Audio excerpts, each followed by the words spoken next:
Hey y'all, cooking, cutting up, keeping it real, trying to keep it quiet because the hubs is still in the bed, the farmer. And he told me last night that he was going to get up and cook some sausage that a friend of his gave him. So, second attempt in 25 years, 25 and a half years of making biscuits. But I got the recipe online, I posted on my Facebook. They don't look terrible, but Kelly Daughtry said they're really good, so I'm going to put those in the oven.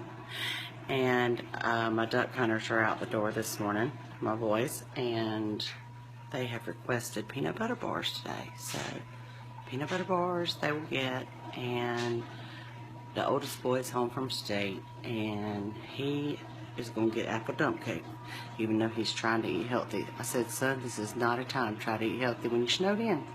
And your mama's got all these plans to cook. See? And the white chicken chili's coming along nicely. And so now I'm going to put the biscuits in the oven. I'll let you know how they turn out. Stay tuned.